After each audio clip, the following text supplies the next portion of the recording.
Good morning, everyone. We are here with an amazing guest today on this amazing Sunday morning. His name is Satish Jha. Satish Jha is a social entrepreneur and an early stage investor in socially relevant technology based startups. And currently, he chairs the Jha Group, is the principal of Ashcroft Sullivan Jha, co founded with former U.S. Attorney General John Ashcroft. And he also chairs the Ashria Foundation and Edufront Foundation. Satish's career began with some very, very credible known media companies, but we will talk about all that. And we want to know more about his philanthropic side from him. So let's welcome him. Satish, a very warm welcome to you on Making a Difference with me, Sheetal Ori, and on our station, Bolly 92.3 FM. Thank you very much, Sheetal. It's always great to talk to you, and I'm happy to be back on your show. I think it's almost been a decade now. Yeah, it's been nearly 10 years that we've had this show, but thank you so much, Satish. And, you've been doing some incredible things, and I had to reach out to you again to bring you back on board to, just empower our listeners and let them know what great things you've been doing. So, Satish, before we start getting into all of that work, let my listeners of Bolly 92.3 FM and of the show know, who is Satish Jha? What's his journey? Well, very tough question. At any point in time you ask. Having said that, where do I begin? I can say I come from a very small village in Bihar. I grew up in Lucknow, which is a great city at one time. It's becoming something different now, as we see, and lived in Caval towns, which was the British gave it name Caval, Kanpur, Allahabad, Varanasi, Agra, Lucknow. So I said, if you have been to all the towns, you become a cavalier. So I didn't want to become a cavalier. I went to JNU, studied economics, but more than that, my interest was primarily in doing something which is socially relevant from age, which was 15, 16. I think greatest influence I had was Prakash Narayan, whom I met when I was about 16. And that kind of changed my trajectory of my journey, so to say. And I went to a village, started something like Grameen Bank, which actually was based on the idea that I worked on 3 years before Grameen Bank was founded, called Vyapar Koti. Primarily trying to tell landless laborers whose incomes were about 50 rupees a month, how money can earn money without working as hard as you do, if you understand the market mechanisms, etc. And that 3-4 years later, Muhammad Yunus of Bangladesh turned into a great experiment called Grameen Bank. And I got pulled into media, and I ran a part of Financial Express and founded Jansatta in Hindi, which somehow and that was just an amazing turning point, I believe, even in the media, because Jansatta and Financial Times both are one of the most prominent newspapers of India. Yeah, I mean, they remain in the top 5, 6, 7, at the most 10 newspapers at any point in time. But Jansatta became the leader in Hindi. You can say the way Hindi will evolve, because it changed the language of Hindi. And and it goes to show, because you are such an amazing, Hindi eloquent. You're like so eloquent in it, and you talk so good. So I guess that kind of helped out. I don't know what happened, because when Ramnath Goenka asked me, "Do you know Hindi?" I said, "I do." He said, "Do you write Hindi?" I said, "I can." He said, "Have you written Hindi?" "No." "Then what will you do?" I said, "I'll write the spoken Hindi," and that's what excited him. That's what led to the birth of Jansatta. But Jansatta, which was said, until Jansatta was born, government secretaries will not give time to Hindi journalists easily. After Jansatta was born, Jansatta journalists were received by secretaries to the government and ministers before the English journalists. So that's the kind of change it brought about in the 80s. So people noticed that. It became, even today when I go to people and they hear about my Jansatta background, I think they immediately give me extra inch of space, and which is very interesting to watch.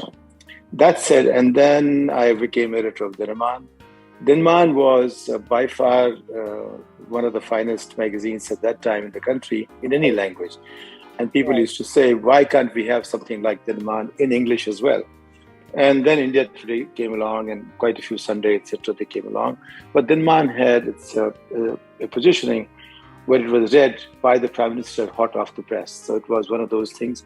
When I look at the American and British systems, I think in the US, New Republic would have been close to that. Yeah, Dinaman was from Times of India Group, so exactly, obviously that's again right. another big name which you were That's right. associated and you were the editor. But no, thank you, Satish, for giving us all that information. Now let's go into your journey here in the US. How did you come here?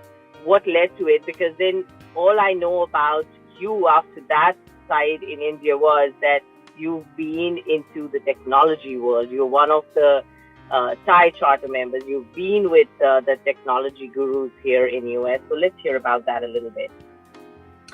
Well, it just so happened that at some point in time, my wife decided to join World Health Organization Geneva, and Dr. Manmohan Singh was in Geneva those days.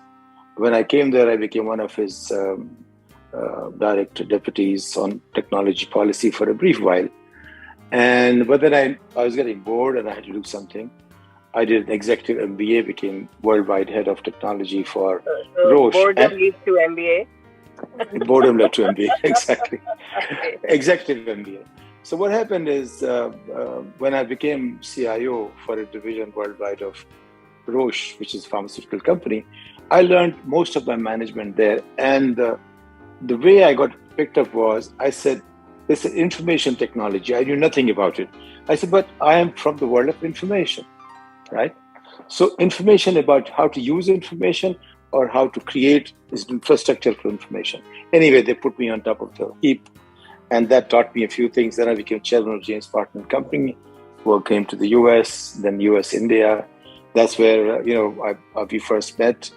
And as the company got acquired, I had to find more investing opportunities. I became early stage investor, small things in education, health, and some technology, which was good for the bottom of the pyramid. So that's the kind of space I worked in.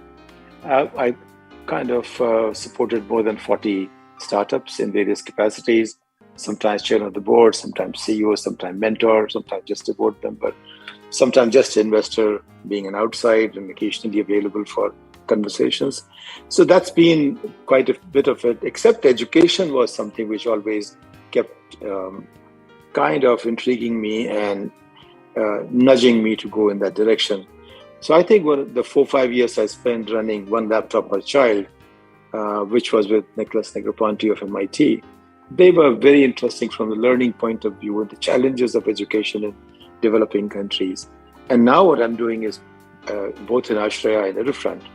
Actually, lately I've adopted some 9,000 students across 19 schools. Wow, but my goal is my goal is not to just give them lollipop, but whatever we do should actually transform the lives of these children. So if you invest about $1,000 per child over a 5-year period, and we learned over a period of time since 2008 that I've been working in education, you need that much to be able to actually make a difference in a child's life, in the learning and the curiosity, and making them compete in the world that they will be competing in 10 years later when they leave the college or education, etc. And no matter where they come from, even if they come from villages, with that level of investment, we can make them someone very different. We can change their income level from anything by 10 times plus to whatever time they want to take it to. But we can make them as capable as anybody else on the planet. And then it's a question of their aspirations, what they want to do with it. So that's what I'm trying to do. And luckily, I'm also on the advisory board of Vidya Bharati, which has 4 million students and some 14,000 schools and 150,000 teachers. And now they're also beginning to see what the point I'm making. Because everyone is trying to make a difference in India with 50 rupees a month and 100 rupees a month. And that's almost like saying, in $1 a month, I will change life from a village of India to compete with Manhattan. That's the kind of gap there is. All I'm trying to do is, if you bring it to, instead of $1, you bring it to about $20, now you can actually begin to make a difference, because there is a gap between India and the US of cost levels or income levels of order of 20. So $20 a month is almost like $400 a month in the US. At that level, on technology alone, US expenditure in school education is almost $20,000 per child per year. Indian education currently is not even $150 per child per year. And that gap is huge. But if we actually do $1,000 in 5 years per child, that can bridge the gap considerably. I mean, it will never bridge the gap the way it should be. But children, if they get excited about it, they can overcome their challenges. So that's the work currently I'm trying to do. And that's been very interesting. I have been supporting Shabana Azmi's school in Azamgarh, Sadhguru Tamra's school in Vrindavan. So, some grocery schools, beautiful. Some government schools. No, I think you've always been interested in helping out with, these children in the villages through technology. And I think you've just come a long way, Satish, from one laptop per child. So thank you for that information. Going back to now a new venture, which I know you've been pretty popular about. I mean, it's kind of taken with a pinch of salt. And it has, and I've been reading the reviews and I've been reading the comments, so I definitely want to talk to you about that. Tell us about Desh Pardesh with Satish Jha. What made you start that, or what made you conceptualize this whole project, which is a YouTube channel called Desh Pardesh with Satish Jha? What happened is one of my old-time friends, he just called me because he wrote a book, which was from Hey Ram to Sri Ram. An intriguing title, and then it had 20 episodes in the 75-year journey of India. And he said we should do something. And then Desh Pardesh began because I was overseas and talking about India, looking at the experiences of democracy in the oldest democracy as we know it, to the largest democracy as we are trying to understand how it's evolving. And the questions began from there. But the challenge was that in the past 8 years, media in India has evolved into something which is like basically being a spokesperson of the government or a megaphone of the government, rather than being the questioning, holding a mirror to the government. They have become part of the government. That's the kind of major mainstream media. Very few people are there. I can count some. Siddharth Varadarajan will be an exception. People like me, H.W., Sujit Roy. There are hardly about half a dozen, maybe Varkadat in some ways, half a dozen, maybe not even a dozen, when there are about 10,000 such channels around the country, who are willing to stand up to the government and ask a question and basically try to see things differently from the way the government wants them to see. So people keep telling me, Vinod Dua tried doing something, because I also do the column that Vinod Dua was doing. It was called Vinod Dua Show. It became my show, which is from Bombay. So I do these two as well. And the challenge is that everybody said you cannot deal with this government because this government will throw ED at you. All kinds of challenges can come your way. But I think in the end, India still remains democratic. There will be a lot of pressures on the government to make sure that some voices are allowed to speak differently from the way the government wants. Otherwise, there will be no credibility if there's only one voice, and that's been the more recent kind of imagery being created, that from one nation, one language, one religion, now is going into just one media and just one party, and so on and so forth. Began with a Congress-free government, and now it's becoming just one-party government. So that's the kind of conversation going on. But as you saw just today, what happened in Bihar, one state, which is the second largest populated state with 200 million people in that state, the chief minister, he abandoned BJP and he allied with all the other opposition parties to form the government. Man remains there. We just changed the alliances. So that is supposed to be a huge game changer, at least potentially.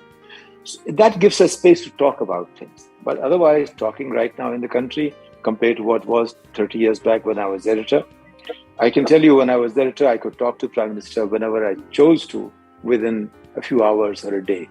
But today, it's just not possible unless Prime Minister wants to talk to you, there's no conversation happening. There was no press conference in 8 years. So all this created a possibility. Can I bring in the overseas or global experience and in front of an audience?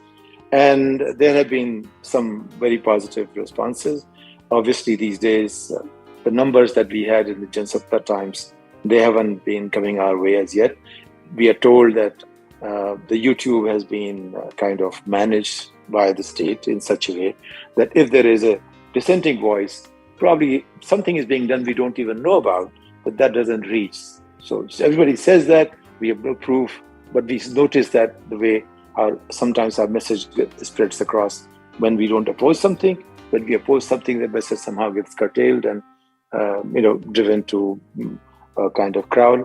So that's what led to it, a need for a conversation where we can have another viewpoint. We can bring in a global perspective. We can see things in reference to something external rather than just, there is a challenge in countries which are developing countries. The challenge is they want to be the student and the teacher and want to go for the examination and grade themselves. And that's a very dangerous situation to be in. So we got to be someone who looks at external referencing. Our references cannot be just us. It has to be the human evolution. And it can't be just one country. It got to be the way human beings are evolving. So that's where the conversation about, home and abroad or this Pardes, that's how it began. I don't know if it says much to you, but that's how the journey started. Thank you, Satish. I mean, I was very patient in listening to it. I think it's just incredible that you're even doing it and you're trying to be that voice and trying to bring these other voices, whether it's from Desh or Pradesh, whether it's from India or international or in US. But what are your thoughts? You want to kind of make this into a global forum, or do you just want to continue to do it from US and just talk with Indians in India, or do you want to kind of maybe have the movement spread or your YouTube channel spread? You see, the because two things. We have Indians all over, right, who want to voice their opinions. I mean, I would like, if I could spend some time on it, I would like it to be a global voice. Clearly, that should be the aspiration to go. But the way I look at myself, my interest is in positively transforming through education the lives of people, and therefore, whatever part you can impact in a small way as an individual can, to the extent I can. Today, I have 9,000 children adopted. And my point was, I would adopt one if you adopt 100. That's what I told the governments of state governments. And that was the idea. So if I take 9,000, becomes almost 1 billion. And then the momentum starts. So that was my first focus and or passion. But the second is because I grew up in media, I think if I don't talk, I feel inadequate. So I have to go on talking that way as well. And therefore, ideally, if I can spend time on this, once my team is stabilized in education, I think I like to have this message of India looking at itself in the global context. Because India has got so used to in the past 8 years of looking at itself only in the context of 5,000 years back, that there has to be some way of getting it out of that ditch. That's the kind of ditch which one didn't expect our great nation to fall into. But it has been pushed into that, and we have to get it out of that. So from that point of view, creating a global perspective where every culture, every country, everyone who can be portrayed as a reference point should be portrayed, and I would like to be part of that journey. So let's see how it evolves. But it's not often that we do what we want to do. It's often what becomes possible. Yes. And then also at the same time, the time factor also is a big deal, right? Because you need to have that time. That's true. I mean, you've been traveling a lot. You're doing such amazing philanthropic things. So now going back into the work that you're doing with these amazing non-profits, what kind of message would you like to tell our listeners or reach out to them? How can they be supportive? What can be done for these children, and what are your thoughts on it? What would you like to convey? The members of our diaspora, I mean, we all have India in our heart somewhere. If we just think of adopting our own village, the village we left behind, or just take even one child for that matter, right? And we help them to change their lives and the potential trajectory. Just think of it this way. I always talk about one thing, that from grade 6 to grade 16, which is the 11 years of education, Government of India at that time gave me money in rupees as a scholarship from grade 6 to 16, which came to 5,640 rupees, which was in those times like $564. If you look at the later number, or if you look at the previous 60s dollars, it was about $1,100. In $1,100, my earning capacity went way beyond. I probably paid more than tens of thousands times more than the amount of money government gave me towards the taxes. My point is, if $1,100 of investment in a child could make the earning potential of that child, and therefore the developmental potential of the nation as such a society, thousands of times greater. And if you made that as our benchmark for every child, of course, numbers will not be the same. Maybe it's 100 times here, 1,000 times there, but it won't be less than anything that any investment that we make in any company gives us. So if we begin to see nation building from this point of view, we can probably create a much better humanity, much better possibility of development, a much better nation, and we can then begin to talk about the great ideas. Because if you talk about great ideas being poor, nobody is listening. If you talk about the same ideas, when people see you successful, immediately something changes in them. They start paying attention to you. So I think somehow or the other, we have to put a little more effort, be it US, be it India, be it Africa, on developing people. And how you develop them, make them curious, let them discover themselves. Because a child, the way the child sees and connects the dots today into the future is decidedly different from the way you and I do. And the way they would connect the dots tomorrow will shape the journey day after tomorrow. So we need to keep on helping them see the dots, the way they connect, in a different way. But Indian system has been a rote learning system, where, and by the way, not just Indian, entire British system, British colonial system has been a rote learning system, because that's what they seeded there everywhere. Be it Africa, every single colony of the British Empire was like that, rote learning, which means 2 and 2 is 4, and 2 and 3 is 3 of 5 or 6. It doesn't become 2 cube, 3 square, and so on and so forth. They don't let you imagine beyond that. So that is the biggest challenge we have. If we let people imagine the possibilities of doing good or doing something new, something engaging, that should be the direction that India should take, Africa should take, and even the US has to take. If you see the amount of work and questions that are being generated in the US education system from the context of where they are, and primarily into the inner cities and the poorer communities and so on and so forth. Very interesting one. But the context is different. Indian context is very, very different, because we come from a under $1,000 per capita income, about $1,500 today. But Bihar, where I come from, the per capita income today is about $800 per annual. So when you see the world from that side, the potential is the same 50,000. And we shouldn't forget, Sheetal, that Indians who are overseas, there are about 5 million of them, or no, 50 million. And their per capita income is about $50,000 each. Can you imagine that? It's the same people, same stock. I can, million. And Satish, it's very unfortunate that out of those 50 million, you probably would just say 1 million out of those 50 million are interested in doing these philanthropic work, and they feel what you feel. Unfortunately, from where we are, where we see, it's tough to kind of get into them to spend money and do something worthwhile. And I guess since pandemic hit and after pandemic times, post-pandemic, it's a need today to basically make a difference in some form or some way, whether here, whether in India, but do something which kind of, leaves a legacy or a mark. And I think that's where we are, and what you're trying to do and I'm trying to do through my show. So, I really appreciate all the good work you're doing, all the philanthropic work you're doing. Now, before we go, what websites would you recommend to our listeners to go and get in touch with you if they have to, or if they have to, donate or do any of the adoptions of these villages? Okay, so they can go to Ashraya, ASHARAYA, rya.co.in, or Edufront, edufront.co.in, or I keep my email very simple, my first name dot last name @gmail.com. They can write to me and I'll find a way. And point is, everyone is important. Every human being is important. We don't know when we can contribute to something. So even if there's one person willing to support, hats off to that person, and we should salute them and bring them on board. Manoj Bhargav in Detroit, something he told me is he thinks of how much he would contribute to philanthropy. He became already billionaire. Right. He does more than he's a philanthropic guy. So for sure. That's right.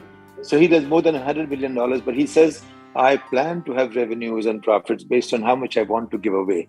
Now, this is totally different way to look at it.